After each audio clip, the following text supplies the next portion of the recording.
Ils sont estimés à moins de 1% de la population mondiale, mais environ 25% des milliardaires sont issus de la communauté juive. D'après mes recherches, je pense qu'il n'y a pas de preuves scientifiques qui montrent qu'ils soient génétiquement différents, ce qui pourrait donc expliquer cette différence en termes de leur capacité à s'enrichir, ni qu'ils soient plus intelligents que le reste de la population. Mais la grande question serait alors, qu'est-ce qui caractérise les Juifs qui seraient donc susceptibles d'expliquer leur richesse? Et donc dans mes recherches et sous recommandation, je suis tombé sur un tout petit livre mais très puissant qu'on appelle The Money Code, donc le code de l'argent, qui a été écrit par Charles. Donc dans cette vidéo, je vais donner 7 grands codes qui sont issus donc de la tradition, donc de la croyance juive, qui serait l'explication la plus probable de la richesse des Juifs. Les 7 codes que je vais présenter, vous allez voir, parmi eux, il y a certains codes qui sont assez logiques et intuitifs, mais il y a d'autres qui le sont moins. Et ces codes sont basés sur la loi juive qu'on appelle la Tanakh, qui est en fait tout simplement l'Ancien Testament de la Bible. Et la majorité des personnes ont au moins une fois entendu parler de la Torah, mais la Torah c'est tout simplement les 5 premiers chapitres de l'Ancien Testament. Le premier code, c'est la sagesse. Alors le principe du code lui-même n'est pas forcément très intuitif, parce qu'il s'agit de ne pas poursuivre la richesse directement, mais de plutôt poursuivre la sagesse. Et c'est quoi justement la sagesse? La sagesse, c'est la connaissance. Mais ce n'est pas toute forme de connaissance, mais c'est la connaissance qui pourrait être orientée sous un angle beaucoup plus pratique. Donc vous pourrez avoir beaucoup de connaissances sans être sage. Le principe de la sagesse aussi, c'est de comprendre que la richesse matérielle après laquelle l'on pourrait être tenté de courir tout le temps peut à tout moment s'évaporer. Si vous avez des biens physiques, n'importe quel accident pourrait arriver et vous pourriez tout perdre.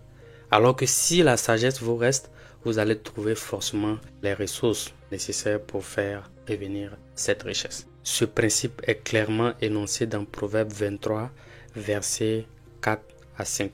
L'autre question serait simplement, mais comment donc on pourrait faire pour trouver la sagesse? On pourrait trouver la sagesse à travers l'humilité. Donc l'humilité de savoir que toute personne que vous rencontrez pourrait vous apporter quelque chose que vous ne savez pas. Mais surtout à travers la lecture. Parce que la lecture te permettra d'accéder à la sagesse de personnes qui sont même pas de la même époque que toi. Petite anecdote, apparemment, dans la pure tradition juive, les livres seraient même enterrés et non jetés. Ceci pour traduire le respect que les Juifs ont des livres et de la lecture. Le deuxième code, c'est la tradition. Les familles juives encouragent leurs enfants à valoriser la richesse matérielle parce qu'elles voient justement dans cette richesse matérielle le signe de la faveur de Dieu. À l'opposé, il y a plusieurs croyances qui estiment que les richesses sont mauvaises et donc les riches d'ailleurs iront en enfer et que les riches sont méchants. Quant à la tradition juive, ils croient plutôt que l'argent est neutre et l'usage que vous en ferez dépendra premièrement de votre éducation. Donc vous pouvez l'utiliser pour faire le bien comme le mal. Et au final, le problème n'est pas la richesse elle-même, mais peut-être vous. Donc vous pourriez lire Ecclésiaste 5, verset 19 pour une preuve. Mais une nuance, contrairement à ce que l'on pourrait penser, il faut chercher à s'enrichir, mais ne jamais couper l'attachement à Dieu. Ne jamais compter exclusivement sur ses propres forces. Cela peut être vu dans Proverbe 3, versets 5 à 6. Les mains actives commanderont. La paresse mène au travail forcé. Proverbe 12, verset 24.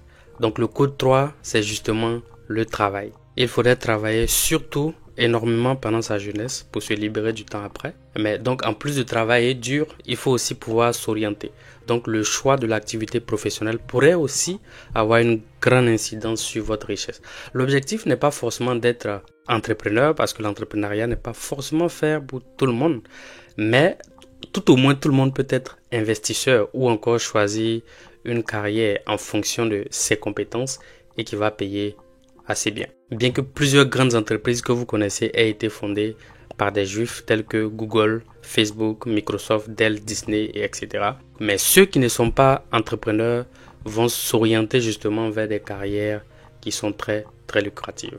Les Juifs sont un peuple aussi persévérant parce que l'une des caractéristiques en général de l'entrepreneur, c'est que ce sont des personnes qui sont persévérantes. Elles croient en leur propre capacité, même si elles savent compter sur Dieu. Le quatrième code, c'est d'investir. Il y a une étude de la sociologue Lisa Keister qui montre que les Juifs investissent en général très jeunes. Donc environ 30% des Juifs vont investir très jeunes dans des actifs financiers à très haut risque et à rendement potentiel très élevé, contrairement au reste de la population. Bien entendu, la première étape pour pouvoir investir, c'est d'avoir un fonds, du capital. Et pour ça, il faut appliquer des principes d'épargne qui vont vous permettre de mobiliser ce capital. Il y a une vidéo qui a connu pas mal de succès à ce sujet, donc je la mets juste là, vous pourrez faire un tour pour la regarder. Pendant que vous êtes en train d'accumuler votre épargne, il faudrait déjà s'éduquer et planifier justement votre stratégie d'investissement à l'avance. Ce qu'on voit de plus en plus, c'est que la majorité des personnes sont très pressées pour être riches, alors que s'empresser pour acquérir la richesse peut au contraire conduire à la ruine. Comme cela est souligné dans Proverbe 28, verset 20, qui dit « Qui veut s'enrichir rapidement ne restera pas impuni ». Donc les stratégies du style jouer à la loterie, c'est une stratégie de pauvre en général. Ça va au-delà de la loterie, mais toute autre pratique occulte qui va consister d'une certaine façon, disons, à tricher pour devenir plus riche pourrait ne pas durer dans le temps. Le cinquième code, c'est la loi. Donc il existe des lois naturelles et toute action ou inaction a des conséquences. Par exemple, la loi de la gravité, en tout cas dans les conditions normales de température et de pression, quand vous lancez un objet en haut, il redescend sous l'effet de son poids.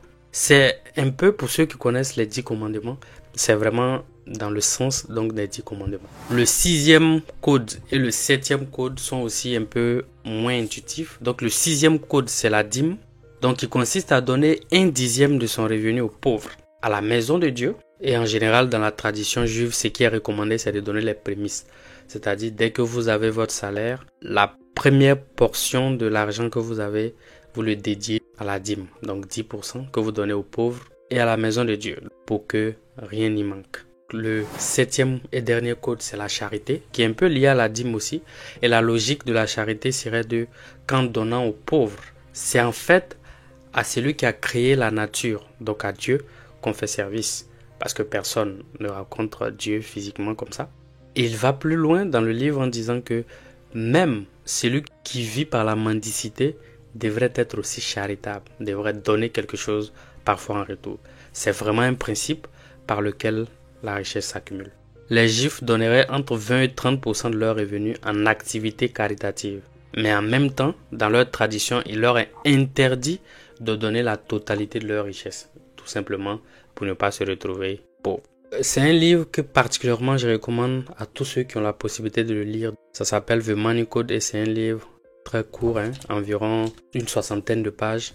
Il était tellement agréable à lire que j'ai pas pu me retenir de le finir dès que je l'ai commencé. Donc en 2-3 heures, je l'ai fini. Donc merci d'avoir regardé la vidéo jusqu'à la fin. Laissez-moi un pouce bleu et à la prochaine.